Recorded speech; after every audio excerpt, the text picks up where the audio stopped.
ঘটনাটি আমার খালাতো ভাইয়ের সঙ্গে ঘটা সত্য এবং বাস্তব একটি ঘটনা। ২০১৭ সালের দিকে ঘটনাটি তার সঙ্গে ঘটেছিল। আমার খালাতো ভাই পেশায় একজন ফল বিক্রেতা। তিনি শহরের একটি দোকানে ফল বিক্রি করেন। প্রতিনিয়তই তার ফলের দোকানে যাতায়াত চলতে থাকে এবং গভীর রাতে তিনি বাড়িতে ফেরেন। তিনি ফলের দোকান থেকে ফেরার পথে অবশ্যই মোটরসাইকেল যোগে ফেরেন, কারণ অত রাতে বাড়িতে আসার জন্য অন্য কোনো বাহন সেখান থেকে পাওয়া গেলেও সেটা একটু হেজিটেশনের ব্যাপার, যার কারণে তিনি বাড়িতে আসার জন্য নিয়মিত তার মোটরসাইকেলটি ব্যবহার করতেন।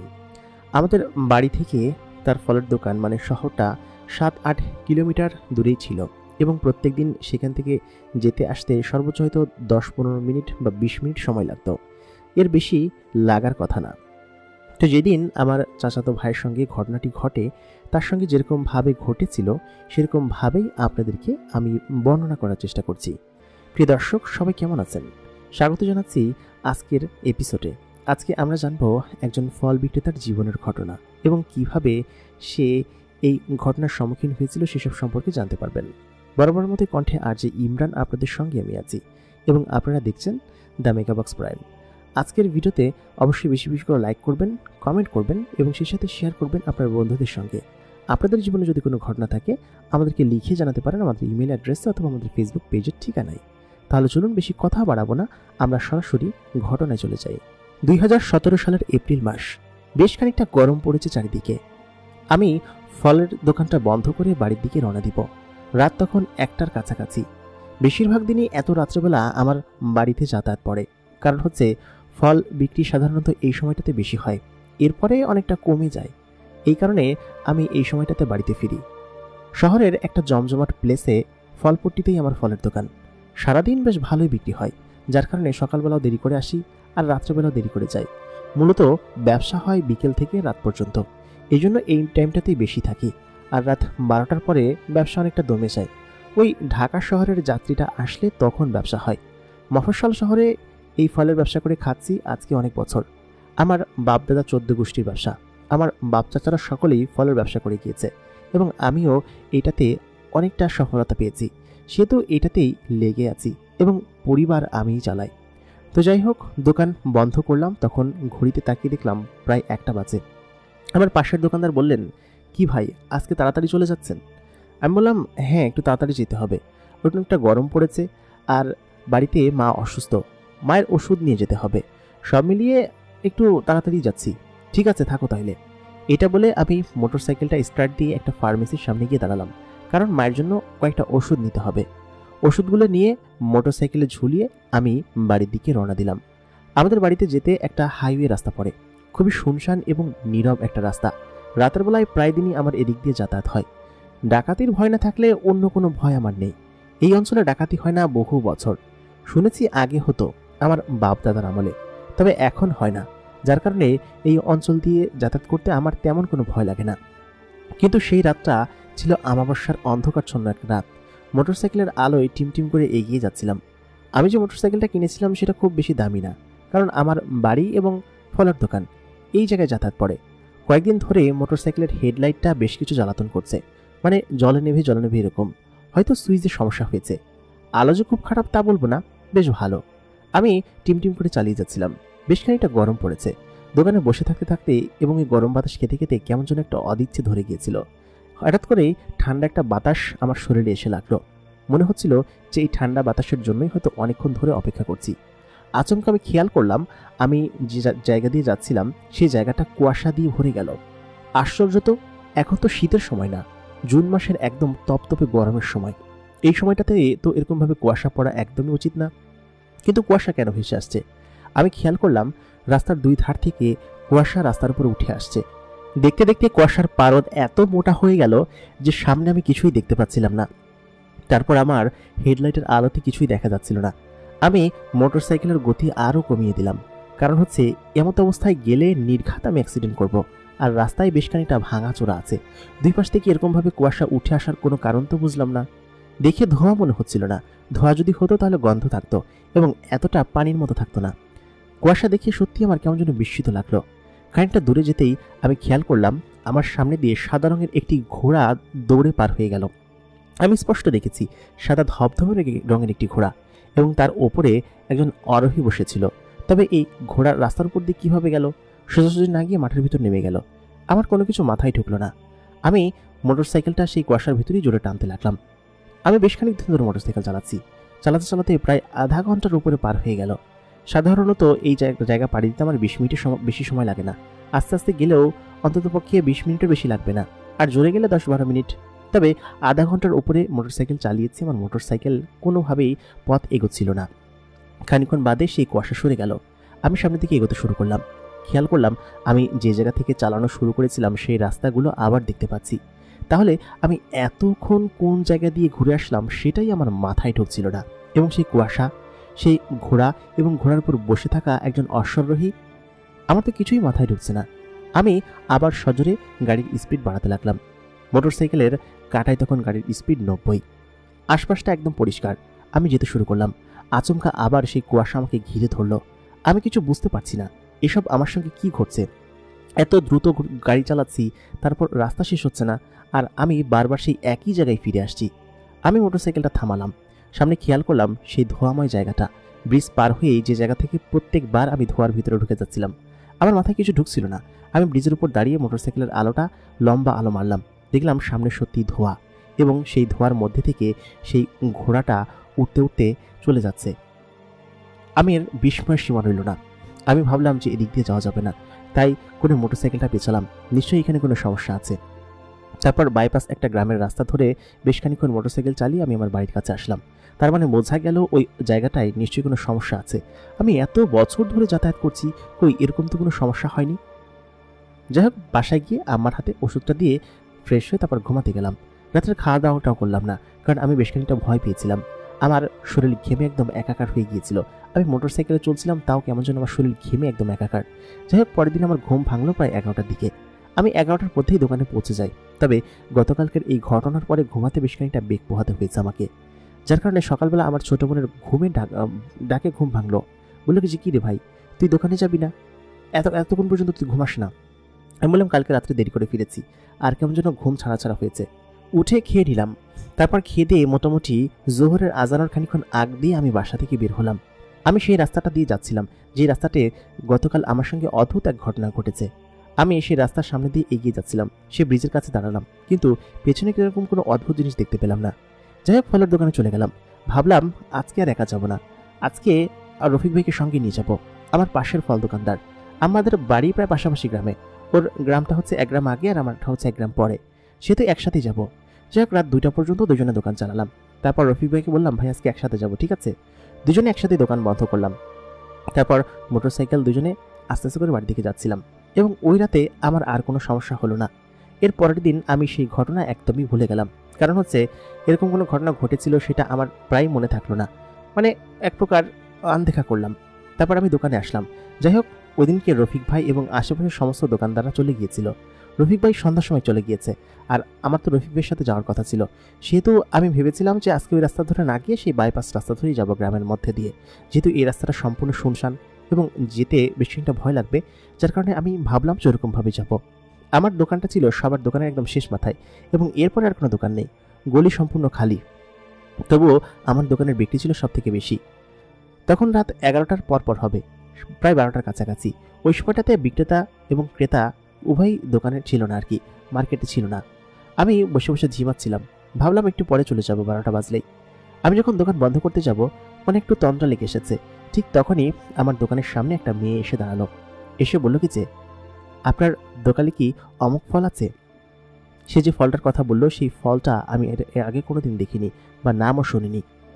তার মুখে একটা নাকাব পরা, তবে তার নীল চোখ দেখা যাচ্ছে। এত সুন্দর চোখ এর আগে আমি কখনো দেখিনি। মেয়েটার চোখ দুটো এবং চোখের বাহিরের যে অবয়ব, সেটা দেখি মনে হচ্ছে মেয়েটা খুব সুন্দরী। মেয়েটার হাতে সব জায়গায় একদম খুব সুন্দরভাবে পর্দা করা, তার শরীরের কোনো কিছুই দেখা যাচ্ছে না। আর সে যে জাতীয় জুব্বা পরেছে বা হিজাব পরেছে, বোরকা পরেছে, এরকম বোরকা এর আগে আমি কাউকে পরতে দেখিনি। বিশেষ করে আমাদের এলাকায় তো কখনো আমি দেখিনি। সব মিলিয়ে তাকে দেখে আমাকে একটু অদ্ভুত লাগলো। আমি ঘুম ভেঙে চোখটা ডলা দিয়ে তার দিকে তাকালাম। আমি বললাম, জি আপা, কি ফলের কথা বলছেন? উনি আবার বললেন, সেই ফলের নাম আমি শুনিনি, এবং কোন ফল সেটা আমি জানি না। উনি আমাকে সেই ফলের বিবরণ দিতে লাগলেন। আমি বললাম, আপা এরকম ফল আমরা দেখিনি, তবে ওই জাতীয় ফল চাইলে আপনি পেঁপে নিতে পারেন, অনেকটা ওরকম দেখতে, সাথে আঙ্গুর। উনি বললেন, এগুলো খেতে কেমন দেখি। আমি কয়েকটা ফল তাকে একটা ফ্রিজে করে দিলাম। এই ফ্রিজটা আমাদের এখানে রাখি মাঝে মধ্যে কোনো কাস্টমার আসলে তাদেরকে খেতে দেওয়ার জন্য। তিনি তৃপ্তি করে খেলেন এবং মুখের নাকাপটা না সরিয়ে খেলেন, নাকাপের নিচ দিয়ে হাত দিয়ে। তার চেহারা স্পষ্ট বোঝা যাচ্ছিল না, উপরে যে নাকাপটা পড়া ছিল সেটা অনেকটা নেটের মতো, এবং তাকে স্পষ্ট দেখাটা গেলেও অল্প অল্প করে দেখা যাচ্ছিল এবং বোঝা যাচ্ছিল মেয়েটা অসম্ভব রকমের রূপবতী। আমরা ফলের দোকানে অসংখ্য বাল্ব জ্বালাই, কিন্তু সেই বাল্বের আলোতে তার চেহারা পড়ে যেন মনে হচ্ছিল তার চেহারা এবং শরীর অন্যরকমভাবে জ্বলজ্বল করছে। উনি আমাকে কয়েকটা ফল দিতে বললেন, তার মধ্যে আঙ্গুর, পেঁপে আর আপেল তিনি বেশি পছন্দ করলেন।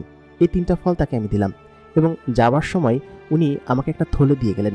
বললেন কি যে এর ভিতরে মূল্যবান কিছু জিনিস আছে, আমার কাছে টাকা নেই। আমি বললাম, এগুলো দিয়ে কি করব? উনি তখন বললেন যে এর ভিতরে টাকার থেকেও দামি জিনিস আছে, আপনি এটা বাজারে বিক্রি করে ওই দামের থেকে অনেক বেশি টাকা পাবেন। তাই বলে সে আমাকে ওইটা থলে ধরিয়ে, আমি যখন থলে খুলতে গেলাম আমি সামনের দিকে তাকিয়ে দেখি সে ওইখানে নেই, চোখের পলকে গায়েব হয়ে গিয়েছে। আমি তো তার অদ্ভুত এরকম পরিস্থিতি দেখে কিছুই বুঝতে পারলাম না। সে আচমকা আমার চোখের সামনে থেকে এরকমভাবে গায়েব হয়ে গেল কিভাবে?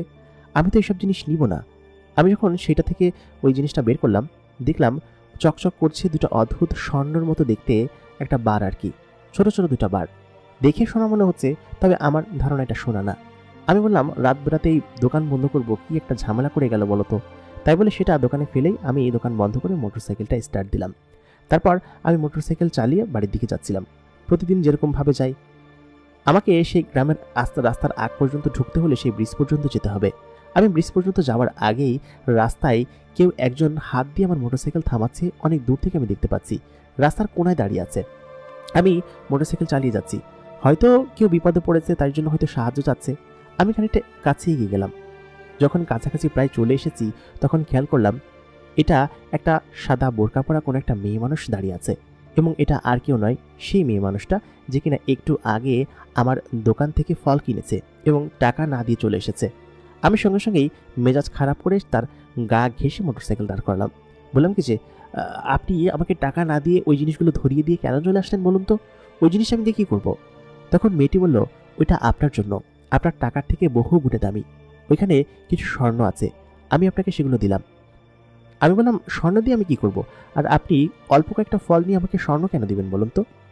মেয়েটি তখন বলল, আপনাকে আমার ভালো লেগেছে, মনে ধরেছে, এই জন্য আপনার দোকান থেকে ফল কিনেছি। তারপর আমি বললাম, ফাজলামি করছেন, আপনি কোথায় থাকেন? মেয়েটি তখন আমাকে বলল, আচ্ছা ঠিক আছে, আমি আপনার টাকা দিয়ে দিব, টাকা দিয়ে আমার ওই স্বর্ণগুলো ফেরত নিয়ে আসবো, ঠিক আছে? আমার মন তখন একটু স্বাভাবিক হলো। আমি বললাম, আচ্ছা ঠিক আছে, টাকা দিতে হবে না, আপনি যেটা দিয়েছেন সেটা নিয়েই আমি না হয় আপনাকে, আচ্ছা আপনি কোথায় যাবেন সেটা বলুন। মেয়েটির মুখে নাকাপ পড়া, তার গা থেকে যেন জল জল করে কোনো আলো বের হচ্ছিল। আলো পড়ার আগেই তার শরীর থেকে এরকম মনে হচ্ছিল আমার। সে আমাকে বলল, এই তো সামনেই এক গ্রামে আমার বাড়ি, আপনি যদি সেই পর্যন্ত আমাকে নামিয়ে দিয়ে আসতে পারেন তাহলে আমি আপনাকে আরও কিছু স্বর্ণ দিব। আমি তার কথা কেন যেন বিশ্বাস করছিলাম না, কারণ কেউ স্বর্ণ এরকমভাবে বিলাতে পারে, আজকালকার যুগে এরকম কোনো মানুষ আছে নাকি? আমি বললাম, আচ্ছা ঠিক আছে, আপনাকে কিছু দিতে হবে না, আমি তো সামনের দিকে যাচ্ছি, আপনি কোন গ্রামে যাবেন বলুন, আপনাকে আমি সেখানে নামিয়ে দিয়ে আসি। তারপর মেয়েটি আমার পেছনে উঠে বসলেন। মেয়েটির গায়ে ছিল এক অদ্ভুত রকমের ঘ্রাণ, যে ঘ্রাণ এর আগে আমি কোনো ফল, পারফিউম কিংবা ফুলে পাইনি। খুবই মিষ্টি একটা স্বাদ, এবং সেই স্বাদ আমাকে যেন মাতম করে দিচ্ছিল। আমি মেয়েটাকে বললাম, আপনার গ্রামের বাড়ি কোথায়? আর এত রাত্রেবেলা আপনি রাস্তা দিয়ে যাচ্ছেন, আপনি কোনো গাড়ি ঘোড়া পাননি? তিনি তখন বললেন, না, আমি তো এরকমভাবে চলাফেরা করি। মেয়েটার কথা ছিল খুবই অদ্ভুত এবং খুবই স্ট্রেঞ্জ। আমি মোটরসাইকেল চালাতে চালাতে প্রায় ভুলেই গেলাম যে এই রাস্তা দিয়ে গেলে সমস্যা আছে, আর যদি মনে থাকতেও তারপর তো আমার কিছু করার ছিল না, কারণ আমি একটা মেয়েকে লিফট দিচ্ছি, সে তো আমাকে তো এই রাস্তা ধরেই যেতে হবে। আমি মেয়েটার সঙ্গে গল্প করতে করতে সেই ব্রিজ পার হয়ে কখন সেই ধোঁয়াময় জায়গায় চলে আসলাম, এবং চোখের পলকে সেই জায়গাটা আবার কুয়াশায় ভরে গেল। আমার চোখে কেন যেন ধোঁয়া ধোঁয়া দেখছিলাম, এবং মনে হচ্ছিল যে এই জায়গা থেকে সম্ভবত আর বের হতে পারবো না। চারিদিকটা যেন অন্যরকম ধোঁয়া এবং কুয়াশায় ভরে গেল। আমি বাইকটা যেন সামনে চালাতে পারছিলাম না, কারণ তখন আমার হেডলাইটের আলোটা নিভে গিয়েছে। আমাকে সঙ্গে সঙ্গেই বাইকটা সেখানে ব্রেক করতে হলো। পকেট থেকে মোবাইলটা বের করে যখন ফ্ল্যাশ লাইটটা জ্বালালাম, আমি দেখলাম মোটরসাইকেলের ওপর মেয়েটি নেই। মেয়েটি রাস্তার অপোজিট সাইডে দাঁড়িয়ে আছে এবং আমার দিকে এক ধ্যানে তাকিয়ে আছে। তারপর মেয়েটির মুখ থেকে নাকাপটা সে সরালো। আমি আমার ফ্ল্যাশ লাইটটা তার মুখের দিকে মেরে রেখেছি। তার শরীর দিয়ে যেন অনবরত আলো ঝরে পড়ছিল, আর তার মুখ দিয়ে তার সেই নীল চোখ এবং সুন্দর চেহারা, এটা দেখে আমি যেন থতমত খেয়ে গেলাম। আমার মোবাইলের ফ্ল্যাশটাও কাজ করা বন্ধ করে দিল এবং সেটাও একসময় বন্ধ হয়ে গেল। আমার মোবাইলের ফ্ল্যাশ এরকম কখনো হয়নি যে আচমকা বন্ধ হয়েছে বা ফোন হ্যাং করেছে। আমি তখন ফোনটাকে বারবার থাবড়াতে লাগলাম যাতে করে আলোটা জ্বলে ওঠে, কিন্তু বাইকেও কোনোভাবে তখন স্টার্ট নিচ্ছিল না, কোনোভাবেই আলো জ্বলছিল না। আশপাশটা যেন একদম আলোকিত হয়ে গেল এবং সেই কুয়াশার মধ্যে থেকেই সেই মেয়েটিকে স্পষ্ট আমি দেখতে পাচ্ছিলাম আমার কাছাকাছি এসে দাঁড়িয়ে আছে। মেয়েটির গায়ের ঘ্রাণ আমি শুকতে পাচ্ছি। তারপর আমার আর কিছু মনে নেই, কারণ আমি সেন্সলেস হয়ে সেখানেই পড়ে গিয়েছিলাম এবং তারপর কি হয়েছে সেটা আমি জানি না। পরের দিন যখন আমার চোখ খুলল, আমি যেখানটায় শুয়ে আছি সেই জায়গাটা দেখে সত্যি থতমত খেয়ে গেলাম এবং এরকম একটা পরিবেশ আমি এর আগে কখনো দেখিনি। আমি যে জায়গাটা শুয়ে আছি সেটা বিশাল আকৃতির এক বিছানা। এই বিছানার ওপর আমার মতো 10 জন ঘুমাতে পারবে এত বড় একটা বিছানা, এবং বিছানার আকৃতি ছিল অসম্ভব রকমের বিশাল এবং সুন্দর। আমি সঙ্গে সঙ্গে উঠে পড়লাম। উঠে আমি আশেপাশে তাকাতে লাগলাম, কিন্তু যে বিশাল আকৃতির হল রুমের ভিতরে আমাকে শুতে দেওয়া হয়েছে সেখানে শুধুমাত্র এই বিছানাটাই রয়েছে, আর কোনো কিছুই আমি দেখতে পাচ্ছি না। চারিদিকে না আছে কোনো দরজা, না আছে অন্য কোনো মানুষ, অন্য কোনো ফার্নিচার। আমি সঙ্গে সঙ্গে বিছানা থেকে উঠে পড়লাম। উঠতে গিয়ে পায়ে খানিকটা আঘাত পেলাম, কারণ পায়ে সম্ভবত কালকে কোথাও একটা আঘাত পেয়েছিলাম, সেটার আঘাতে ব্যথা এখন পর্যন্ত লেগে আছে। আমি সঙ্গে সঙ্গে উঠে দেখলাম পায়ের সেই অংশটা ব্যান্ডেজ করা, মানে হচ্ছে কেউ একজন ব্যান্ডেজ করে দিয়েছে। আমি কোথায় আছি সেটাই আমি বুঝতে পারছি না, এটা কোন জায়গা এবং আমি কোথায় আছি সেটা কাউকে যে জিজ্ঞেস করবো সে উপায়ও নেই। আমি চারিদিকটা খোঁজাখুঁজি করতে লাগলাম। আমি দেখলাম কোথাও কোনো দরজা নেই। এ আবার কেমন রুম, সম্পূর্ণ সাদা ধবধবে এবং তার উপরে এক ধরনের কারুকার্য করা। এরকম ঘরবাড়ি এবং রুম এর আগে তো আমি কখনো দেখিনি। আমি খেয়াল করলাম যে খাটটা ছিল সেই খাটটার পাশে একটা ছোট্ট আকৃতির জানালা রয়েছে। জানালাটা বন্ধ করা এবং সেটা দেখা যাচ্ছে। আমি সঙ্গে সঙ্গে দৌড়ে সেই জানালার কাছে গেলাম। জানালাটা কোনোভাবেই খুলতে পারছিলাম না।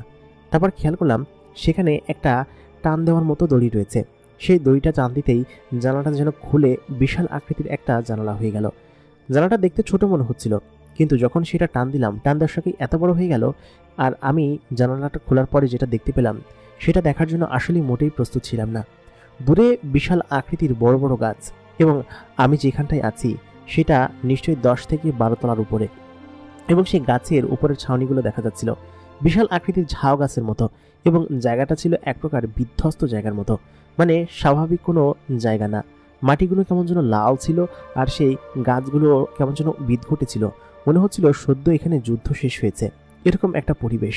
আশপাশে ছায়ার মতো কিছু একটা উঠছে এবং সেই বড় বড় গাছগুলোর মাথা দেখা যাচ্ছে। তার মানে আমি সেই গাছগুলো থেকে অনেক উঁচু একটা ইমারতের উপর আছি। আমি যখন একটু নিচের দিকে তাকালাম, সত্যিই দেখলাম আমি যে রুমটার ভিতরে আছি সেটা একটা টাওয়ারের মতো জায়গা, এবং সেই টাওয়ারের মতো উঁচু একটা স্থানে আমাকে রাখা হয়েছে। তবে এই ঘরের দরজা কোথায় সেটা আমি জানি না, এবং এটা কোন জগৎ সেটাই তো আমি বুঝতে পারছি না। তাহলে কি আমি মারা গিয়েছি? গতকালকে মেয়েটা না আমার সঙ্গে আসলো, তারপর কি ঘটলো? চারিদিকে আমি ধোঁয়া দেখলাম, কুয়াশা দেখলাম, আমার তো মাথায় কিছুই আসছে না। এটা কোথায়? আমি তখন চিৎকার করতে লাগলাম। খেয়াল করলাম দূরে ছোট ছোট ঘর বাড়ি দেখা যাচ্ছে, এবং সেই ঘর বাড়িগুলো খুবই অদ্ভুত, মনে হচ্ছে গাছ, কিন্তু আসলে সেগুলো গাছ না। আমি ভালো মতো খেয়াল করতে দেখলাম সত্যি সত্যি ঘর বাড়ি, এবং অনেকটা দূরে ডান সাইডে যখন একটু উঁকি মারলাম তখন দেখলাম এরকম আরও বেশ কয়েকটি ইমারত দূরে দেখা যাচ্ছে। তার মানে এই সেম ইমারতের আদতে ওইগুলোও নিশ্চয়ই তৈরি করা, এবং দূর থেকে ওইগুলো দেখতে পাচ্ছি আমি। কিন্তু এটা কোন জায়গা?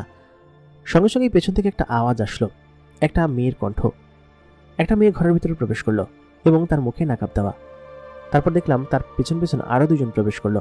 তারা 3 জনই মেয়ে, এবং আমার থেকে আকার আকৃতিতে বেশ খানিকটা লম্বা, এবং দেহ খুব সুঠাম দেখি আর কি। মেয়ে 3টি আমার কাছে এগিয়ে আসলো। এগিয়ে এসে বলল, আপনার জ্ঞান ফিরেছে, আপনি দ্রুত উঠে গোসল করে নিন এবং কিছু খাবার খেয়ে নিন, একটু পরেই আপনার সঙ্গে ও দেখা করতে আসবে।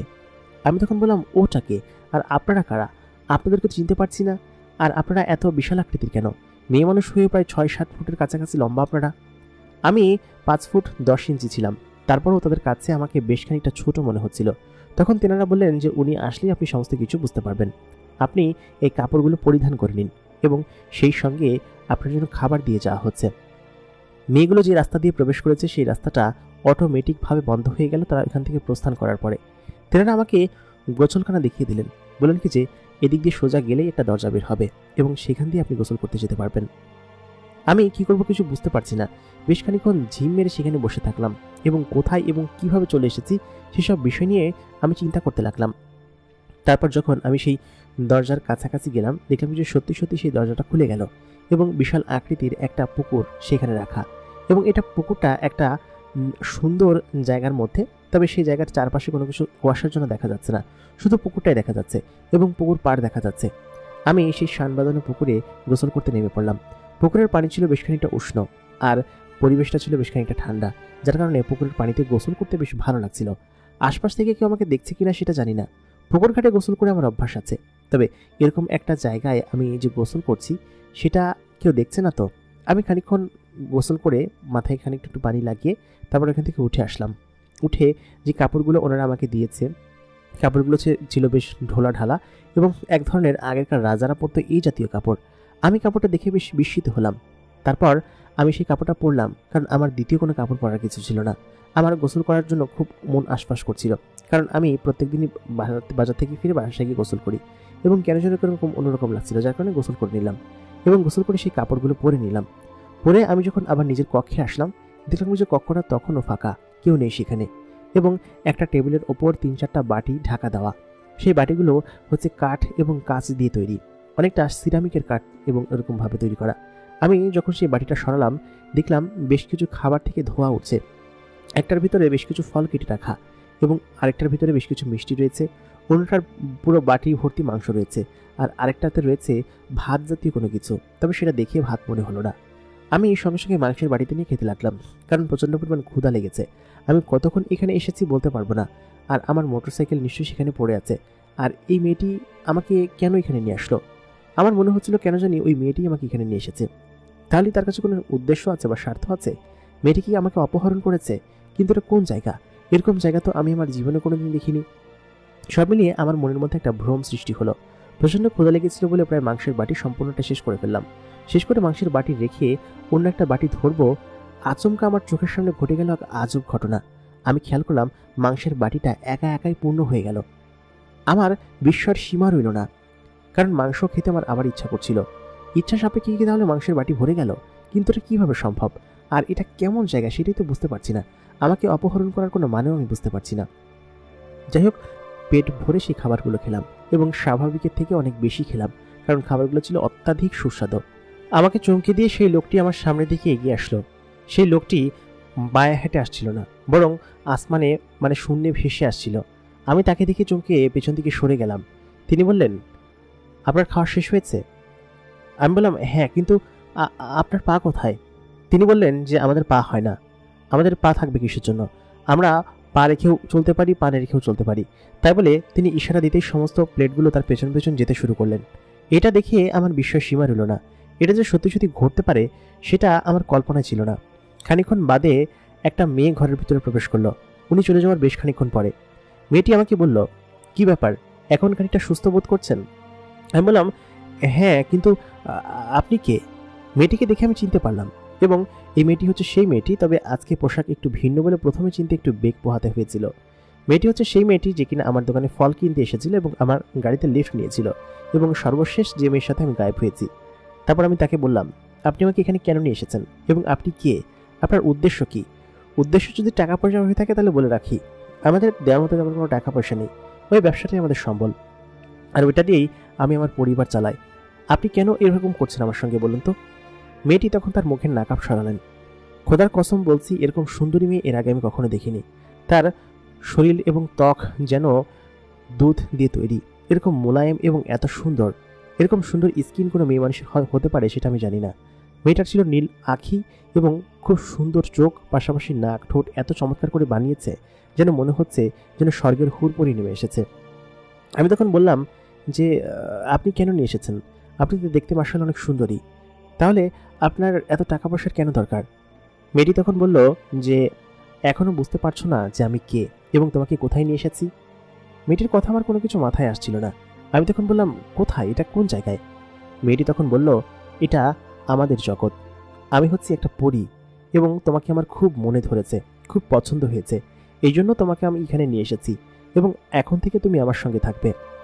আমি তখন বললাম যে, কেন আমি আপনার সঙ্গে থাকবো? আপনি তো একটা পরী, কোনো মানুষ নন। আর পরীর জীবনে হয় কোনো দিন? আপনি নিশ্চয় আমার সঙ্গে ফাজলামি করছেন, তাই না? তখন সেই পরীটা একটু রেগে গিয়ে বলল, আমরা জিনেরা কখনো ফাজলামি করি না। তোমাকে এখানে নিয়ে এসেছি এবং আজকে থেকে আমার সঙ্গেই থাকবা তুমি। আমাকে আজকেই তোমাকে বিয়ে করতে হবে। আমি তখন বললাম যে না, আমি আপনাকে বিয়ে করব না এবং আমি আপনার সাথেও থাকবো না। আমাকে বাড়িতে দিয়ে আসুন। বাড়িতে আমার ছোট বোনেরা, ভাইরা, মায়েরা আছে, ওদেরকেও দেখভাল করতে হবে, তাই না? আমি ছাড়া ওদের কেউ নেই। মেয়েটি তখন বলল, সেসব বিষয়ে তোমাকে ভাবতে হবে না, ওদের কাছে সমস্ত কিছু পৌঁছে যাবে, আর তোমার ফলের দোকান সেটাও সঠিকভাবে চলবে। তুমি এটা নিয়ে চিন্তা করো না।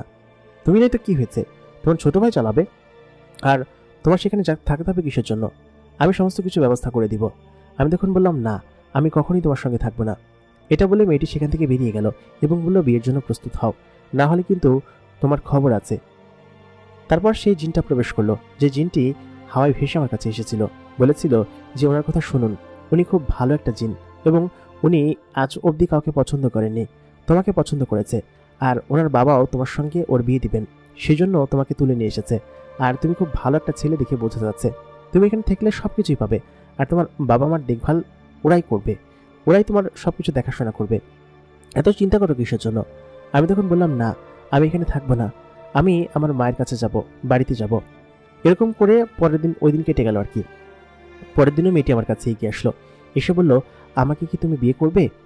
যদি রাজি থাকো তাহলে আজকে বিয়ে হবে, আর যদি না থাকো তাহলে এখানে এরকমভাবে পড়ে থাকতে হবে, বলো। আমি সেদিনও না করে দিলাম যে না, আমি আপনাকে বিয়ে করতে কোনোভাবেই রাজি না। মেয়েটিকে বিয়ে না করার কোনো কারণ আমি দেখছি না, কারণ সে অসম্ভব রকম সুন্দরী, রূপবতী এবং তার দেহ এত চমৎকার যে যে কোনো পুরুষ দেখলে তার দেহের প্রতি লালসা জাগবে। এমনকি আমারও জেগেছিল, কিন্তু তাকে তো আমি বিয়ে করব না। বিয়ে করলে এখানে সারা জীবন থেকে যেতে হবে। আমার মতো এখানে কেউ নেই, সকলে জিন পড়ি। আমি কি সারা জীবন এখানে থাকবো নাকি? আমার কেমন যেন প্রচণ্ড পরিমাণ রাগ হতে লাগলো এবং আমি মেয়েটিকে এক প্রকার তিরস্কার করেই বললাম যে আপনি বুঝতে পারছেন না যে আমি আপনাকে বিয়ে করব না? আপনি অনেক সুন্দরী সেটা আমি জানি, এবং আপনি আমাকে বিয়ে করতে চাচ্ছেন সেটাও আমি জানি। আপনি আমাকে সব কিছু দিবেন, আমার কোনো কাজ করতে হবে না, কিন্তু এই জীবন তো আমার ভালো লাগে না। আমার যে জীবন ভালো লাগে আমি সেটা করছি, আপনি আমাকে দয়া করে সেখানে দিয়ে আসুন। মেয়েটি তখন আমার কাছে এসে নলপাত করে বলতে লাগলো, দেখো, আমি তোমাকে ভালোবেসে ফেলেছি এবং তোমাকে খুব পছন্দ করি। তুমি যখন ওই দিন দিয়ে প্রত্যেকদিন যাতায়াত করো, আমি তোমাকে প্রায় দিনই দেখি, কিন্তু তোমার কাছে এগিয়ে যাই না। কিন্তু কেন যেন মনে হচ্ছিল যে আমি তোমাকে হারিয়ে ফেলবো। এই জন্য ওই দিন আমি তোমাকে নিতে গিয়েছিলাম, যেদিন তুমি প্রথম রাস্তায় ধোঁয়া দেখেছিলে। তোমার সামনে দিয়েই আমি গিয়েছিলাম, কিন্তু তুমি হয়তো আমাকে দেখোনি। তুমি আর একবার হয়তো ওদিক দিয়ে আসলে আমি তোমাকে নিয়ে আসতাম ওই দিনকেই, কিন্তু আমার যেন তর্স হয়েছিল না তোমাকে কাছে পাওয়ার, যার কারণে ওই দিন আমি তোমাকে না তুলতে পেরে পরের দিন তোমার দোকানে সরাসরি চলে যাই এবং গিয়ে ফল কেনার বাহানা করে তোমাকে রাস্তায় ডাক দেই এবং রাস্তায় তোমাকে আটকে তোমার মোটরসাইকেলে উঠি এবং তোমাকে সঙ্গে করে ওই জায়গায় ভুলিয়ে ভালিয়ে নিয়ে যাই। তারপর আমি তোমাকে এখানে নিয়ে এসেছি। দেখো, আমি তোমাকে সত্যি খুব ভালোবাসি এবং তোমাকে অনেক দিন ধরে দেখছি তুমি ওদিক দিয়ে রাত্রেবেলা যাতায়াত করো। এটা দেখে আমার তোমার প্রতি মন চলে এসেছে এবং তোমাকে খুব ভালোবেসে ফেলেছি আমি। আমাকে বিয়ে করো। আমি তখন বললাম, একদমই না, আমি আপনাকে বিয়ে করবো না। আমি জানি এটা আপনার আসল রূপ নাই। আমি আমার দাদির কাছ থেকে গল্প শুনেছি যে পরীরা নাকি তার আসল রূপ দেখায় না, নকল রূপ সেজে মানুষের কাছে আসে এবং মানুষের ধোঁকা দেওয়ার চেষ্টা করে। আমি 5 ওয়াক্ত নামাজ পড়ি এবং আল্লাহর ইবাদত করি, আমি এটা করতে পারবো না। আপনাকে বিয়ে করা তো আমার জায়েজ নেই। এই কথা বলতেই পরীটা রেগে এখান থেকে চলে গেল। বলল কি যে যতদিন পর্যন্ত রাজি হবা না ততদিন পর্যন্ত তোমার খাবার বন্ধ এবং তুমি এখানেই বন্দি থাকবা। এরকম করে প্রায় 7 দিন সময় কেটে গেল। 7 দিনই আমাকে এক ফোঁটা পানি পর্যন্ত খেতে দেওয়া হয়নি। আমি অনেক অসুস্থ হয়ে পড়েছিলাম, আমি প্রায় মরে যাবো ভাব এরকম অবস্থা। তখন ওরা আমাকে উদ্ধার করে বলল কি যে কি বিয়ে করবে, যদি বিয়ে করো তাহলে পানি দিব, আর যদি না করো তাহলে তুমি মারা যাবে। এর মাঝখানে অবশ্য কয়েকটা ফল দিয়ে গিয়েছিল খাওয়ার জন্য, ওই ফল খেয়েই আমি জীবন ধারণ করেছিলাম। ফলের রস এগুলো খেয়েছিলাম, কিন্তু পানি যে দেয়নি এই জন্য প্রচণ্ড পরিমাণ পানি পিপাসা লেগেছিল। এর মধ্যে থেকে একজন দাসী এবং জিন খুব ভালো, তেনারাই মূলত এই কাজটা করেছিলেন তাদের অগোচরে এবং বলেছিলেন যে আপনি রাজি হয়ে যান, এছাড়া কোনো উপায় নেই। এইখানে যারা আসে তারা ফেরত যায় না। পরীটি আপনাকে পছন্দ করেছে, তার মানে আপনাকে সারা জীবন খুব ভালোবাসবে। এরকম ভাগ্যবান যদি আমি হতাম তাহলে হয়তো আমি বিয়ে করে ফেলতাম। এই সমস্ত কথা মাথায় রেখে আমি সেদিন রাজি হয়ে গেলাম। তারপর ওরা আমাকে খুব করে খেতে দিল, আমি সব কিছু খেলাম এবং খেয়ে দিয়ে খানিকটা সুস্থ হলাম এবং 3 দিন পরে আমার সমস্ত স্বাস্থ্য ফিরে আসলো আবার এবং আমি খানিকটা স্বাভাবিক হলাম। আমি এক প্রকার জোর জবরদস্তি করেই সেই বিয়েতে রাজি হলাম, কারণ মেয়েটার সঙ্গে বিয়ে করা ছাড়া আমার আর কোনো উপায় ছিল না। আর সে যেহেতু একটা পরী মেয়ে ছিল, সেহেতু তাকে বিয়ে করলে হয়তো আমার কোনো ক্ষতি হতো না, বা অন্য কোনো কিছু হতো না, কিন্তু আমার কেন যেন তাকে ভালো লাগছিল না। যাই হোক, সেই রাতে আমার ওর সঙ্গে বিয়ে হলো কয়েকজন উপস্থিতিতে, এবং সেখানে বেশ কয়েকজন জিন ছিল। বেশিরভাগ জিনেরাই আকাশে ওড়ে এবং তারা এক প্রকার অন্যরকম মানুষের অববাই বেশ সেজে আমার কাছে এসেছিল। তারপর তারা যখন সকলে চলে গেল, আমাকে এবং সেই মেয়েটিকে বাসর ঘরে ঢোকানো হলো। আমি যে রুমে ছিলাম সেই রুমটাতে নয়, অন্য একটা রুম। রুমটা খুব সুন্দরভাবে ফুল দিয়ে সাজানো এবং সেখানের একটা অদ্ভুত রকমের বিছানা, যে বিছানায় আমি এবং সে ঘুমাতে গেলাম আর কি, আমাদের দুজনের বিছানা। মেয়েটি আমার কাছাকাছি লম্বা ছিল এবং ওই খাটটাও ছিল বিশাল আকৃতির। মেয়েটি যখন ওইখানে বসেছিল, আমি তখন তাকে বললাম যে আপনি কেন করলেন এটা? আমি তো আপনাকে পছন্দ করি না। মেয়েটি তখন বলল, আমি তো আপনাকে ভালোবাসি এবং আমি আপনাকে ভালোবেসে যাব সারা জীবন, এবং আমার কাছে খুব যত্নে আদর করে রাখবো। আপনি আমার কাছ থেকে কোথাও যেতে পারবেন না, ঠিক আছে? খুব ভালোবাসবো আপনাকে। এ কথা বলতেই মেয়েটি আমার হাত ধরলো, ধরে বলল, আপনি আমাকে একটু আদর করেন, আপনার আদর পেতে আমার ইচ্ছে করছে। কেন জানি না সে রাতে মেয়েটির রূপ যৌবন দেখে আমি তার প্রতি যেন ফিসলে গেলাম এবং তার সঙ্গে শারীরিক সম্পর্কে লিপ্ত হলাম। এটা অনেকটা হয়তো পুরুষত্ব বোধ থেকেই, এবং যেহেতু আমাদের বিয়ে হয়ে গিয়েছে সেহেতু এটা করা ছাড়া আমার কোনো উপায় ছিল না। এবং মেয়েটির সত্যি কথা, আমি খোদার কসম দিয়ে বলছি, এত সুন্দর যে তার থেকে কেউ কোনো পুরুষ বিমুখ হতে পারবে না। কিন্তু তাকে জন্য কেন আমার ভালো লাগতো না, শুধুমাত্র সে পরি বলে। সে যদি কোনো মেয়ে হতো তাহলে হয়তো তার প্রতি আমার সেই ভালোবাসাটা জাগতো। কিন্তু এক প্রকার আমার এরকমভাবে তার সঙ্গে দিন কাটছিল, তার সঙ্গে আমার সংসার চলছিল। আমি প্রায় ওই বিল্ডিংয়েই থাকতাম, ওই বিল্ডিং থেকে আমাকে বের হতে দিত না, বলতো কিছু তোমাকে এখানেই থাকতে হবে। একটা আটকা জীবন তখন কেমন লাগে? আপনাকে ধরুন জেলখানার ভিতরে রাখা হলো, সেখানে নিয়মিত 3 বেলা খাবার দেওয়া হচ্ছে, আপনার সঙ্গে সকলে কথা বলছে, গল্পগুজব করা হচ্ছে। ওই বিল্ডিংয়ের ভিতর থেকে আপনি বের হতে পারছেন না, যদিও একই বিল্ডিংয়ের ভিতরে অনেক জায়গায় যেতে পারছেন, কিন্তু বের হতে পারছেন না। আর রাত হলে আপনার স্ত্রী আপনার কাছে আসবে, তার সঙ্গে কথা বলা, মেলামেশা করা, শারীরিক সম্পর্ক করা, ব্যাস এতটুকুই সুখ। এর বাইরে আর কোনো মানসিক প্রশান্তি ছিল না। না ছিল বাড়ির কোনো জীবনযাপন, না ছিল বন্ধু বান্ধব, না ছিল আমার মতো কেউ। সব মিলিয়ে সমস্ত পরিবেশ কেমন যেন অন্যরকম ছিল। বইটার সঙ্গে শারীরিক সম্পর্ক করতেই শুধুমাত্র আমার ভালো লাগতো, তাছাড়া অন্য আর কোনো কিছুই আমার ভালো লাগতো না। এবং শুধুমাত্র ওই কারণটার জন্য আমি অপেক্ষা করে থাকতাম রাত পর্যন্ত, আর দিনের বেলা সারাদিন একা একা উদাস হয়ে বসে থাকতাম। একদিন আমি পরিমেয়েটাকে বললাম, আমার বাড়ির কথা খুব মনে পড়ছে, আমাকে একটু বাড়ি থেকে ঘুরে নিয়ে আসবে, আমি চলে আসবো তোমার সঙ্গে আবার। মেয়েটি বলল, না, এখান থেকে কোনোভাবে বের হওয়া যাবে না, আর এই বাড়ির বাইরে তো একদমই না, এই পুরো বিল্ডিংয়ের বাইরে তোমার বের হওয়া নিষেধ। তুমি শুধুমাত্র আমার সঙ্গে থাকবে, এবং আমি যদি তোমাকে কোথাও নিয়ে যাই তাহলে তুমি আমার সঙ্গে যাবে। এরকম করে প্রায় 3 মাস সময় সেখানে কেটে গেল, এবং 3 মাসের মধ্যে ও আমাকে এই বিল্ডিংয়ের মধ্যে থেকে একদম বের হতে দিল না। শুধুমাত্র ওর সঙ্গে থাকতাম, ওর সঙ্গে ঘুরতাম, আর ও যখন বাসায় থাকতো না, মানে অন্য কোথাও যেত, তখন আমি সারা দিনই ঘরের ভিতরে বসে থাকতাম। মাঝে মধ্যে একজন জিন আসতো, ওদের সাথে গল্প করতাম, গল্পগুজব করে ওরা আমার এলাকার সম্পর্কে শুনতাম, কী করতাম সেসব সম্পর্কে শুনতো, এবং এইসব বিষয়ে আমার সঙ্গে আলোচনা করতো। এগুলো করেই দিন কাটতো আমার। একদিন সন্ধ্যার দিকে ও আমাকে বলল, আগামীকাল আমাদের ওইখানে একটা অনুষ্ঠান আছে, তোমাকে কিন্তু যেতে হবে আমার সঙ্গে, আর আমার বাইরে কিন্তু অন্য কারোর সঙ্গে কথা বলবো না, ঠিক আছে? যদি কেউ কোনো কিছু জিজ্ঞেস করে তাহলে বলবে তুমি অমুকের জামাই, এবং অমুকের সঙ্গে এসেছো, অমুক তোমাকে কথা বলতে নিষেধ করেছে। মানুষ দেখলে অনেকে তোমার কাছে এগিয়ে আসবে কথা বলার জন্য, কিন্তু তুমি কারোর সঙ্গে কথা বলবো না, ঠিক আছে? আর সবসময় আমার সঙ্গে থাকবা, কথা বলবো কখন? তারপর আমি ঘুমিয়ে পড়লাম ওই দিন রাতে, এবং ও এক প্রকার জোর করেই আমার সঙ্গে মিলিত হলো। পরের দিন সকালবেলা ঘুম থেকে উঠে আমাকে বলল, এই জামা কাপড়গুলো পরে রেডি হয়ে নাও। তারপর আমি তার সঙ্গে সেই জামা কাপড়গুলো পরে তার সাথে করে উড়ে একটা জায়গায় গেলাম। এখানের একটা সুবিধা ছিল কি, মানুষের জগৎ থেকে অলৌকিক সব জিনিসপাতি আছে, খাবার দাবারের কোনো কমতি নেই, যা মন চায় তাই খাওয়া যায়, যেভাবে ইচ্ছা সেভাবে চলাফেরা যায়। কিন্তু এই গণ্ডির ভিতরে আকাশে ওড়া যায়, আকাশে ওড়ার ফিল পাওয়া যায়, বিভিন্ন অলৌকিক সব জিনেদের সঙ্গে কথা বলা যায়, তাদের গল্প শোনা যায়, এবং এই গল্প শুনেই মূলত আমার দিন কাটতো। তো আমি যখন সেই অনুষ্ঠানে গেলাম, সেই অনুষ্ঠানটা ছিল একটা বিয়ের অনুষ্ঠান, ওদের জিনেরই একটা বিয়ের অনুষ্ঠান, এবং সম্পূর্ণ আলাদা রকমের অনুষ্ঠান। আমাদের এখানে যেরকম অনুষ্ঠান হয় ওরকমটা না, কোনো ট্রেডিশনাল ওয়ের বিয়ে না। তারপর আমি সেখানে বিয়ের অনুষ্ঠানে গিয়ে সকলের সঙ্গে বসে খাবার খাচ্ছিলাম। ওদের খাবারগুলো ছিল খুবই বিশ্রী এবং অন্যরকম। ওরা বিশেষ করে হাড় খেত, এবং পাশাপাশি ফল খেত, মিষ্টি খেতে খুব পছন্দ করত, এবং ওদের সব জায়গায় নানান ধরনের মিষ্টি থাকতো। এক জায়গাতে দেখলাম খুব কুৎসিত এবং বিশ্রী রকমের খাবার খাচ্ছে, খুব অদ্ভুতভাবে মেখে। সেটা দেখে আমার প্রায় বমি পেয়ে গেল। আমি আমার পরিবারের হাত ধরেছিলাম, তখন হাত ধরে ঘোরাঘুরি করছিলাম। ও আমাকে নানান জনের সাথে পরিচয় করিয়ে দিচ্ছিল। ততদিনে ওদের ওইখানকার ভাষা প্রায় আমি অনেকটা শিখে ফেলেছি, এবং ওদের মধ্যে করে কথা বলার চেষ্টা করতাম।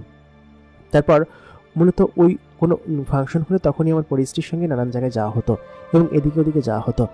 এক প্রকার প্রায় 1.5 বছর আমাকে এরকমভাবে আটকে রেখেছিল এবং আটকে রেখে ওর বাইরে বের হতে দিত না। ওরা যখন বুঝতে পারলো, মানে আমার পরিবার যখন বুঝতে পারলো যে আমি অনেকটা এই জগতেই অভ্যস্ত হয়ে পড়েছি, আমি এখন আর বাড়ির কথা বলি না বা বাড়ির কথা মনে করি না বা ওকে ওরকমভাবে ফোর্সও করি না, সব কিছুতে অভ্যাস হয়ে গেছে আমার। আমি এখন চাইলেই ওর সাথে থাকতে পারি, ওর সঙ্গে মিলেমিশে গিয়েছি, এক প্রকার সংসার এখানেই গড়ে উঠেছে। আমার অনেকটা এমনই হয়ে গিয়েছিল যে ওইখানেই আমার সব কিছু হয়ে গিয়েছিল। আমার যে বাড়ি বলতে কিছু আছে এই জিনিসটা আমি সম্পূর্ণ ভুলেই গিয়েছিলাম, এবং বাড়িতে যে কী কী আছে এইটা সম্পূর্ণ জিনিস আমি ভুলে গিয়েছিলাম। সব মিলিয়ে আমার এই পরিবেশটা এক প্রকার মানিয়ে ফেলেছিলাম এবং অন্যরকম একটা সময় ছিল ওইখানটায়। আমি তারপর ওইখানটায় এরকম করে ঘুরে বেড়াতাম। 1.5 বছর যখন গেল, 1.5 বছর যাওয়ার পরে ও আমাকে বের হতে দিত, বলতো কি যে তুমি যেখানে ইচ্ছে সেখানে যেতে পারো, আর কোনো সমস্যা নেই, তবে আমাদের মহল্লার বাইরে যাবা না, এটা বলতো আমাকে। এবং বলতো যে তোমার সাথে কিন্তু সবসময় একটা জিন রেখে দিচ্ছি আমি, ও কিন্তু সবসময় তোমার উপর নজরদারি করে, কোনো প্রকার হুঁশিয়ারি করার চেষ্টা করবে না। এটা অনেক আগে বলতো, তবে এখন আর বলে না। মানে 1.5 বছর যখন পার হয়ে গেল তখন আর বলতো না। আমি আশপাশ দিয়ে হাঁটাহাঁটি করতাম। সেই ইমারতের বাইরে যখন প্রথমবার পা দিয়েছিলাম তখন আমার কাছে মনে হয়েছিল যেন আমি অন্যরকম একটা স্বাধীনতা পেয়েছি, এবং সেটা আমার কাছে যেন একদম নতুন ছিল। আমি চারপাশে সেখানকার মাটি ছিল একদম লাল টকটকে, এবং মাটিগুলো ছিল অনেকটা ওই মনে হচ্ছিল রং মেশানো মাটি। আর যে গাছগুলো ছিল, আর ওই উপর থেকে এক ধরনের তুষারের মতো সাদা রঙের পড়তো, তবে সেটা তুষার না, সেটা পরে মাটিতে পড়ার আগে গায়েব হয়ে যেত। এটা এখানকার এক ধরনের আর কি বৃষ্টির মতো জিনিস, যেটা কিনা উপর থেকে নিচে পড়ে, সবসময় পড়তেই থাকে অনবরত। আর আসমানে নানান ধরনের আলো এই সময় এরকম করে উড়ে যায়, এরকম করে উড়ে যায়। এরা হচ্ছে বিভিন্ন জিন, এক জায়গা থেকে অন্য জায়গায় যায়। এদের বিভিন্ন মহল্লা আছে, সেই মহল্লার বাহিরে হচ্ছে গিয়ে অন্যান্য জিনেরা গেলে তাদেরকে এন্ট্রি করে যেতে হয় আর কি। এবং এরা এক প্রকার গোত্র হিসেবে থাকতে পছন্দ করে, এবং এক গোত্রে অসংখ্য জিন বসবাস করে। আমাদের যেমন এক পরিবারে 5 জন 6 জন করে বসবাস করে, ওদের এখানে এক গোত্রে প্রায় 100-200 জিন আছে, এবং এই 100-200 জিন একই পাতে খায়, একইভাবে চলাফেরা করে। এবং এখানে ছোট জাত, নিচু জাত, এরকম জাত ভেদ আছে আর কি। এবং কয়েক ভাইদের সন্তান প্রায় অসংখ্য, এক ভাইয়ের সন্তান প্রায় 17-18 জন করে, 20 জন করে, এরকম করে। তো সব মিলিয়ে এইসব জিনিসপাতিগুলো আমার কাছে অদ্ভুত লাগতো। এবং আমার যে শ্বশুর মশাই, মানে হচ্ছে আমার যে বউ, তার যে বাবা, তিনি প্রায় 18টা বিয়ে করেছেন। মানে তার কতগুলো সন্তান আপনি বুঝতেই পারছেন। এবং এতগুলো সন্তানের মধ্যে ও হচ্ছে একটা সন্তান। তো সেহেতু ওদের সন্তানরা কী করে বেড়ায় সেসব ওদের দেখার বিষয় না। প্রত্যেকেরই এক একটা করে এরকম ইমারত বানিয়ে দিছে প্রত্যেক স্ত্রীকে, এবং তার সন্তান নিয়ে ওরা এখানে থাকে। এবং ওই জিনটা মাঝে মধ্যে আসে তার পরিবারের কাছে। তো মূলত হচ্ছে কি, আমি যে পরিটাকে বিয়ে করেছি, এটা হচ্ছে আমার যে বউ ছিল, তার বাবা তার মাকে খুব বেশি ভালোবাসতেন, এবং তারা সবসময় এখানে বেশিরভাগ সময় থাকতেন। তো সেহেতু আমার শ্বশুরমশাইয়ের সঙ্গে মাঝে মধ্যে এখানে দেখা হতো। প্রথম তাকে দেখে আমার খুব ভয় লাগতো। তার মাথায় ছিল বিশাল আকৃতির বড় বড় 2টো শিংয়ের মতো, তবে সেটা শিং কিনা জানি না। চুলগুলো ছিল খুবই বিভৎস, এবং চেহারাটাও খুবই বিভৎস, বড় নাক, এবড়ো থেবড়ো মুখ, এবং এইসব জিনিসগুলো আমার কাছে খুবই অন্যরকম লাগতো, এবং তার জামা কাপড় পরা দেখে। তবে এটা আমার অভ্যাস হয়ে গিয়েছিল। যাই হোক, এরকম করে সময় কাটতে লাগলো। তো আমি তখন আমাদের যে বিল্ডিং ছিল, ওই বিল্ডিংয়ের সামনে একটা জায়গা আমি বসেছিলাম, এবং আমার সঙ্গে আরও 3 জন জিন বসেছিল, তাদের সাথে গল্প করছিলাম। তো একটা ছোট বাচ্চা জিন আমার কাছে উড়ে আসলো, উড়ে এসে বললো কি যে একটা খুশির খবর আছে, আপনাকে ডেকেছে, আপনার বউ ডেকেছে, আপনি যান তাড়াতাড়ি। তো তখন আমি ঘরের ভিতরে গেলাম এবং গিয়ে উপরে গেলাম যেখানে আমি থাকি আর কি। তো এখানে অনেক সিস্টেম আছে, মানে অনেক ধরনের আছে, ফাংশন আছে, যে উপরে যেতে গেলে এই দরজা দিয়ে গেলে সরাসরি উপরে চলে যায়, মানে এক ধরনের লিফট জাতীয়। দরজা দিয়ে ঢোকার সাথে সাথে উপরের কামরায় চলে গিয়েছি, এরকম জাতীয় আর কি। এরকম ওরা জাদুবিদ্যা করে এগুলো তৈরি করেছে। তো আমি যখন উপরে গেলাম, দেখলাম কি যে আমার স্ত্রী খুব খুশি আর কি, আমার কাছে এগিয়ে আসলো, এগিয়ে এসে আমাকে চুমু খেতে লাগলো, এবং বললো কি যে আমি তো তোমার সন্তানের মা হতে চলেছি। তো এই কথা শোনার পর আমার আসলে খুশি হওয়ার কথা নাকি বেজার হওয়ার কথা আমি জানি না, কারণ এখানে যদি এরকমটা হয় যে আমার সন্তান হয়েছে, তাহলে আমাকে সারা জীবন এখানে থাকতে হবে। অলরেডি তো প্রায় আমি 2 বছরের কাছাকাছি এখানে আছি, এবং এখানে এরকমভাবে থাকছি। আমি সময় কাউন্ট করে রাখতাম, কতদিন পার হলো এগুলো কাউন্ট করে রাখতাম, যদিও এখানে ক্যালেন্ডার বা ওই জাতীয় কোনো কিছু ছিল না।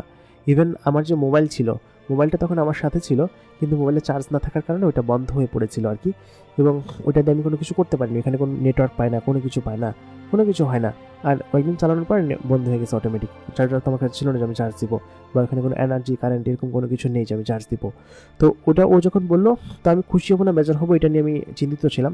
তো ও তখন আমাকে বললো যে শোনা, আমাদের সন্তান আসতে চলেছে, আমরা এখন থেকে আমাদের পরিবার আমরা একটা পরিবার। তো এটা শুনে আমি হাসলাম, হাসার মতো না, তবে হাসলাম। তো যাই হোক, আমার স্ত্রী এর মাঝখানে প্রায় 13 মাসের মতো অন্তঃসত্ত্বা ছিল। আমাদের এখানে এটা দেখে আমি অবাক হয়েছি যে 13 মাস পর্যন্ত অন্তঃসত্ত্বা থাকে। তো ও যখন বলেছে ওই সময় প্রায় ওর প্রেগনেন্সির বয়স 5 মাস চলে, এবং আমি আসলে টের পাইনি যে এটা ও প্রেগনেন্ট আর কি। ইভেন গত সপ্তাহে ওর সঙ্গে আমার শারীরিক সম্পর্ক হয়েছে, ও আমাকে বলেনি আর কি। তো ও করেছিল জাস্ট এটা আমার খুশির জন্য। তো তখন বলে যে এরকম আমি প্রেগনেন্ট, এটা তোমাকে আগে বলতে চেয়েছিলাম, তবে আজকে থেকে আমাদের মিলিত হওয়া আর কি যাবে না আর কি, আমার কষ্ট হয়। তো এই কথা বলার পর আমি তো বললাম আচ্ছা ঠিক আছে। তো যাই হোক 13 মাস সময় কাটলো, এবং 13 মাস পরে আমার একটা ফুটফুটে কন্যা সন্তান হলো, খুবই সুন্দর এবং মায়াবী। মানে এত পরিমাণ মায়াবী কন্যা সন্তান আমি আসলে কখনো দেখিনি, এত পরিমাণ ফুটফুটে সুন্দর মেয়ে, বাচ্চা মেয়ে। তো সেটা আমার ঘরে হয়েছে এবং আমাদের সংমিশ্রণে হয়েছে। এটা কতখানি সত্য বা আল্লাহ তাআলা কীভাবে কী করেছেন আমি জানি না, এটা বায়োলজিক্যালি সম্ভব কিনা তাও আমি বলতে পারবো না। তবে তাকে আমি দেখে আমার কেন যেন মনে হচ্ছিলো সেই বাবা হওয়ার ফিলটা আমার মধ্যে আসছিল যে আমি বাবা হয়েছি। তো এই ঘটনাকে কেন্দ্র করে আমার মানে অন্যরকম একটা স্মৃতি আছে, পরে বলছি সেটা। তো তারপর আমি হচ্ছে কি আমার মেয়ের সাথে সবসময় থাকতাম।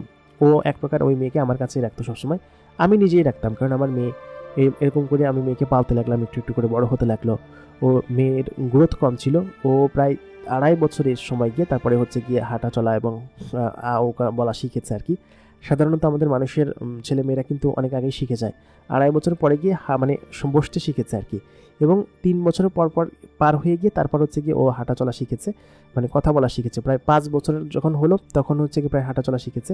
5 বছরটা 4 বছর হয়েছে আর কি, হাঁটা চলা শিখেছে আর কি। তো একটু গ্রোথ সময় লাগছিল। তো আমি বুঝতে পারছিলাম যে ওরা যেহেতু পরীর সন্তান এবং জিন, ওদের গ্রোথ অনেক বেশি কম হয় এবং ওরা অনেক বছর বাঁচে, সেটা ওই আমাকে বলেছে অনেক বছর বাঁচে। তো আমি মূলত হচ্ছে কি এখান থেকে পালানোর সুযোগ খুঁজছিলাম অনেক বছর ধরে। তো ফাইনালি একটা সুযোগ আমার ওই সময় চলে আসলো। এটা হচ্ছে একটা আকস্মিক ঘটনা আর কি, যে এরকম একটা সুযোগ যেমন আসবে সেটা আমি ভাবিনি কখনো। একটা আকস্মিক ঘটনা।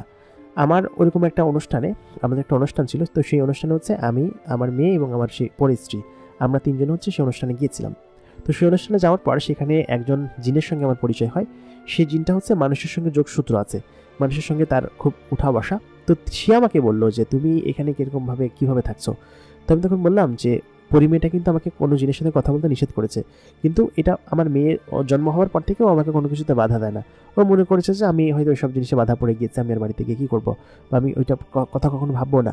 তো যখন আমার ওই কামেল জিনটার সঙ্গে দেখা হলো, ওই মুসলিম জিনটার সঙ্গে, উনি আমাকে বললো যে এটা তো ঠিক না, ও এক প্রকার জোর জবরদস্তি করে তোমাকে এখানে রেখেছে, তোমাকে আমি বাড়িতে পাঠানোর ব্যবস্থা করব। তুমি আজকে সন্ধ্যার দিকে আমার সাথে অমুক জায়গায় দেখা করো, দেখা করে আমি তোমাকে তোমার বাড়িতে পাঠানোর ব্যবস্থা করছি। আসলে কিছু কিছু পরিবেশ থাকে যারা কিনা এসব করে এবং মানুষকে তুলে নিয়ে আসে। তো আমি তোমাকে বাড়িতে পাঠানোর ব্যবস্থা করব। তো যেমন কথা তেমন কাজ, আমি এক প্রকার দেখা করে ওনার কাছ থেকে চলে, কথা বলা না ভান করে আমি চলে আসলাম। আমার মেয়ে তখন আমার কোলে ছিল। আমার মেয়ে তখন আমাকে আব্বা বলে ডাকতে পারে। আমি ওকে শিখিয়েছি যে আব্বা কীভাবে বলতে হয়। ওদের ওখানে আব্বা বলে না আর কি, ওদের ভাষাতে। তো আমি আমার ভাষাতে আব্বা বলা শিখেছি। আমার মেয়ে সবসময় আমার কাছে থাকতো এবং আমাকে খুব আদর করতে ভালোবাসতো। তো তারপর আমি হচ্ছে গিয়ে ওই দিন বিকেলে আমার মেয়ে সমেত, আমি কিন্তু এখানে আমার মেয়েকে আমি খুব ভালোবাসতাম, আমার মেয়ে সমেত আমি ওইখানে যাই। যাওয়ার পরে হচ্ছে গিয়ে ওই আমার জিনটা বলে কি তুমি ওকে নিয়ে আসছো কিসের জন্য, ও তো একটা জিনের বাচ্চা, ও তো মানুষের দুনিয়ায় গিয়ে থাকতে পারবে না, ওকে তুমি দিয়ে আসো। আমি তখন বললাম যে আমি যদি যাই তাহলে ওকে নিয়ে যাবো, আর না গেলে আমি একা যাবো না। তো তখন উনি অনেক করলেন আচ্ছা ঠিক আছে। তো তারপর উনি হচ্ছে আমাকে বললেন কি যে এই দোয়াটা পড়ো এবং আমার হাত ধরে চোখ বন্ধ করো। তো আমার মেয়ে তখন আও বলা শিখছে বা আব্বা বলা শিখছে, টুকটাক শব্দ বলতে পারে। তো তারপর আমি হচ্ছে কি আমার চোখ বন্ধ করলাম এবং চোখ বন্ধ করার পর আমি নিজেকে আবিষ্কার করলাম আমার যে রাস্তাটা আছে, আমাদের বাড়ির যে রাস্তাটা, সেই বাড়ির রাস্তার সামনে। তো আচমকা এত দ্রুত এখান থেকে এখানে চলে আসলাম, জিনেদের দ্বারা আসলে সবই সম্ভব। উনি তখন বললেন যে এই তাবিজটা তুমি তোমার হাতে পড়ো, এটা পড়লে তোমাকে আর কেউ কিছু করতে পারবে না এবং তুমি সবসময় নিরাপদে থাকবা, ঠিক আছে? তো তারপর আমি ওই তাবিজটা আমার হাতে পরে নিলাম এবং ওইটা পরে আমি বাড়ি গেলাম। আমি দেখি আমার উঠানে আমার যে আম্মা ছিল তিনি বসে আছেন, আমার আব্বা তিনি অসুস্থ ছিল তখনও। তো এই এখনও যে আব্বা বেঁচে আছেন সেটা আমার একটা বিস্ময়ের ব্যাপার। তো আব্বা দেখলাম বারান্দায় শুয়ে আছে আর কি। তো আব্বা অনেক বৃদ্ধ হয়ে গিয়েছিল, অসুস্থ ছিল, তো উনি সুস্থ আছেন এখন, এটা দেখে আমার খুব ভালো লাগলো। এবং আমার ছোটো ভাই ও এখানে বসে আছে, সবাই আর কি। তো আমাকে আচমকা দেখে ওরা অবাক হয়ে গেল এবং আমার কোলে একটা সন্তান আর কি। এটা দেখে সত্যি ওরা মাথা হেঁটে গেছে, ওর পাগল হয়ে গেছে, কান্নাকাটি লেগে গেছে পুরো বাড়ির ভিতরে এক প্রকার। বলছে তুই কোথায় গেছিলি, তুই সেই যে গেলি আর কোনোদিন ফিরত শেষ নাই, তোর মোটরসাইকেল রাস্তার উপর পাওয়া গেছে এবং তারপরে তোকে কোথাও খুঁজে পাওয়া যায় না, সারা বাংলাদেশ অন্যতম করে খুঁজে ফেলা হয়েছে। তো তখন আমি সকলকে সকল ঘটনা খুলে বললাম যে এরকম একটা পরী আমাকে তুলে নিয়ে গেছিলো এবং ওইখানে আমার বিয়ে হয়েছিল এবং আমি ওখান থেকে চলে আসছি, আমার একটা সন্তানও আছে, এই হচ্ছে সেই সন্তান। তো তখন ওরা বলতেছিল কই সন্তান? তো আমি বললাম এই যে আমার কোলে। তো তখন আমি বললাম আম্মু দেখো ওদের সাথে কথা বলো তো। তো তখন আমার কোলের উপর থেকে আচমকা যখন ওরা দেখলো যে আমার কোলে অদৃশ্য হয়ে একটা সন্তান সাথে সাথে দৃশ্যমান হলো, তার মানে আমার সন্তান সম্পূর্ণভাবে জিনেদের যে নেচার সেটা নিয়ে জন্মগ্রহণ করছে। ওইটা দেখে সত্যি সত্যি ওরা বিশ্বাস না করে পারলো না যে এটা একটা জিনের সন্তান এবং আমি এতদিন জিনের এখানে ছিলাম। তো ওরা তখন ওই মেয়েটা তখন নিচে নামলো, নিচে নেমে আমার মায়ের কাছে গেল। আমার মা ভয় পাচ্ছিল ওকে দেখে, কারণ এক অদৃশ্যের সাথে সাথে দৃশ্যমান হলো এবং ওর গায়ে থেকে একবার অদৃশ্য হচ্ছিল, একবার দৃশ্যমান হচ্ছিল, মানে পুরোপুরি অদৃশ্য হচ্ছিল না, পুরোপুরি বা দৃশ্যমান হচ্ছিল না। এটা থেকে সকলে ভয় পেয়ে গেল। তো আমি বললাম আম্মা আমি আসলে আমার মেয়েকে নিয়ে আমি ঘুমাইতে যাই, আমার আসলে ভালো লাগতেছে না, আর ওই মেয়েটা আমার কাছে আসবে কিনা জানি না, তবে আমি সম্পূর্ণ প্রোটেকশন নিয়ে এসেছি। আমি নিজের ঘরে গেলাম ঘুমাতে। তো তখন রাত প্রায় দীর্ঘ, বাড়িতে এক প্রকার হলিহুল্লা পড়ে গিয়েছিল। সকলে আসলো, আমাকে দেখলো, তারপর আমাকে ব্যাপারে শুনলো এবং এক প্রকার আমার গ্রামের আশেপাশে সমস্ত জায়গায় হইহুল্লো পড়ে গেল, মহল্লায় যে আমাকে এরকম তুলে নিয়ে গেছিলো। তো তারপর এটা বেশি দিন আগের ঘটনা না, এই এই 25 সালের ফেব্রুয়ারি মাসের ঘটনা আর কি, 1-1.5 মাস আগের ঘটনা, আমি যখন আসি আর কি। তো তারপর আমি ওই রাতে যখন ঘুমাই, আমি দেখি বাইরে অনেক তোলপাড় চলতেছে এবং ওই পরীটা কয়েকজন জিন সমেত আমার এখানে আসছে। এসে বলে কি যে তুই এখানে এটা কেন করলি, তুই আমার সঙ্গে এত বছর থেকে তুই কেন আমার সঙ্গে থেকে চলে আসলি, তুই এটা তুই কেন করলি? তাই আমি বললাম যে আমি তোমার সঙ্গে কখনোই থাকতে চাই না, আর আমি কখনোই তোমার সাথে থাকবো না। তো ও এরকম করে প্রায় 7-8 দিন তোলপাড় করলো, প্রায় দিনে রাত্রে আসতো, আমার কাছে তো আসতে পারতো না, আর আমার মেয়েটা তো আমার সঙ্গেই থাকতো। তো এরকম করে ও আসতো প্রত্যেক দিন এবং আমাকে নিয়ে যাওয়ার জন্য হুমকি দিত। তো এই বিষয় সম্পর্কে আমার পরিবারের কাউকে আমি জানাইনি, কারণ ওরা জানলে ভয় পাবে। আর ও শুধুমাত্র আমার কাছেই আসতো এবং আমার সঙ্গে গল্প করতো এবং আমি ওই জিনটা যে আমাকে যে তাবিজটা দিয়ে গিয়েছে, ওই তাবিজটা আমি সাথে রেখেছি এবং ওই জিনটা যে দিয়ে গিয়েছে সেটা আমার পরিপ্রেমিকা বুঝতে পারছে এবং ওই জিনটাকে নাকি হুমকি দামকি দিছে যে তুই এমনটা কেন করছিস। তো উনি নেহাতি ভালো একটা জিন ছিল বলে আমাকে উপকার করছে। তো তারপর এক পর্যায়ে ও বললো কি যে তুই যদি না যেতে চাস না যাস, তবে আমার মেয়েকে আমার দিয়ে দে, আমি আমার মেয়েকে নিয়ে যাবো। তা আমি তো আমার মেয়েকে তো আমি কোনোভাবে দিব না, আমার কলিজার টুকরা মেয়ে, আমি তো ওকে কেন দিব? তো এই সপ্তাহ 3 আগের ঘটনা, ফেব্রুয়ারি একদম শেষের দিকের ঘটনা। আমার মেয়ে উঠানে খেলা করতেছিল এক বিকেলবেলা। তো ও সবার সাথে অভ্যস্ত হয়ে গেছে, প্রায় মাসখানিক আমি বাড়িতে এসেছি, অভ্যস্ত হয়ে গেছে। তো এক সন্ধ্যাবেলা ও হচ্ছে গিয়ে খেলতে খেলতে আমাদের বাড়ির বাইরে চলে যায় আর কি। তো আমাদের বাড়িটা বন্ধ দিচ্ছিলাম, আমি একজন পিরিয়ডে আমি বাড়িটা বন্ধ দিয়েছিলাম যাতে করে কোনো জিন প্রবেশ না করতে পারে। কিন্তু আমার দুর্ভাগ্য কিনা আমি জানি না, এবং আল্লাহ তাআলা হয়তো এটাই চেয়েছিলেন, ও মেয়েটা আমার ওই যে বন্ধ দেওয়া ওই বন্ধর বাইরে পা দিয়ে ফেললো এবং পা দেওয়ার পরে ওকে আর খুঁজে পাওয়া যায়নি। তো তার মানে এটা বোঝা গেল যে সেই পরীটা ওকে তুলে নিয়ে গেছে এবং ও হারা যাওয়ার পর থেকে আমি প্রায় পাগলের মতো হয়ে গেছি এবং ওকে নিয়ে গেছে, তো এটা শিওর আর কি। তো যাই হোক, এই পর্যন্ত হচ্ছে আমি আমার ভাই যেটা বলেছে এই পর্যন্ত হচ্ছে আমার ভাইয়ের কাছ থেকে শোনা আর কি। তো আর বাকিটা তো আমাদের চোখেই দেখা। তো আমার যে চাচাতো ভাই আছে উনি এখন প্রায়ও পাগলের মতো পাগলামি করে মাঝে মধ্যে এবং বাড়িতেই থাকে ম্যাক্সিমাম টাইম, মানে কিছুক্ষণ পাগলামি করে এবং কিছুক্ষণ আবল তাবল বকে। তো উনি প্রায় এরকম ধরে চলতেছে কিছু মাস, এবং এই গত কয়েক মাস ধরে, কয়েক মাস বলতে ওই মেয়েটা চলে যাওয়ার পর থেকে আর কি উনি এরকম পাগলামি শুরু করছে আর কি। ওনাকে অনেক পীর ফকির দেখানো হয়েছে কিন্তু অতটা স্বাভাবিক হয় না, তবে সুস্থ করার চলতেছে আর কি। তো গ্রামবাসীর অনেকেই বলতেছে যে না এটা শুধু শুধু পাগলামি, ও এত বছর অন্য কোথাও ছিল হয়তো। তো এটা ওই ছোটো মেয়েটাকে যারা দেখছে তারা তো জানে, আমাদের মহল্লার অনেকেই দেখছে ওকে অদৃশ্য হতে বা দৃশ্যমান হতে। তো আমরা তো দেখছি ছোটো মেয়েটাকে, খুবই খুবই সুন্দর, এবং ও যে একটা পরি সেটা আসলে অবিশ্বাস করার কিছু নেই। তো সব মিলিয়ে এই ছিল হচ্ছে গিয়ে আমার ওই চাচাতো ভাইয়ের ঘটনা, যে কিনা এখন চিকিৎসাধীন অবস্থায় আছেন। সবাই এর জন্য দোয়া করবেন যেন ও আসলে সুস্থ হতে পারে, এবং শুধু দোয়াটুকুই আপনাদের কাছে চেয়েছে। প্রিয় দর্শক, আমাদের আজকের ঘটনাটি আপনাদের কাছে কেমন লাগলো কমেন্ট করে জানাতে ভুলবেন না। আমরা ভাইটির জন্য দোয়া করি তিনি যেন সুস্থ হয়ে যান এবং এরকম ঘটনা যেন আর কারোর সঙ্গে না ঘটে, যেরকমটা ওর সঙ্গে ঘটেছে এরকমটা যেন কারোর সঙ্গে না ঘটে, এবং সকলের জন্য দোয়া করবেন। আমি নিজেও দোয়া করি। আপনাদের কাছে যদি এই ঘটনাটা ভালো লাগে অবশ্যই কমেন্ট করবেন, বেশি বেশি করে কমেন্ট করবেন। আমি আপনাদের কাছে একটা রিকোয়েস্ট করি, আপনাদের জন্য এত কষ্ট করে আমি ভিডিও বানাই, এত কষ্ট করে ভিডিও আপনাদের জন্য পাবলিশ করি, আপনারা জাস্ট কমেন্ট করবেন কয়েকটা, সেটা পারেন না। বেশি বেশি করে কমেন্ট করুন। এই ভিডিওতে 100-150-200 কমেন্ট করুন, একজনে 5-10টা করে করুন, সমস্যা কি, এঙ্গেজমেন্ট বাড়াতে সাহায্য করুন। আপনাদের কারো কাছে যদি আপনাদের জীবনের ঘটনা থাকে আমাদেরকে লিখে জানাতে পারেন, আমাদের ইমেল অ্যাড্রেস ভিডিও ডেসক্রিপশনে পেয়ে যাবেন। এতক্ষণ কন্ঠে আমি আর যে ইমরান আপনাদের সঙ্গে ছিলাম, আর আপনারা দেখছেন দ্য মেগাবক্স প্রাইম। ধন্যবাদ সবাইকে।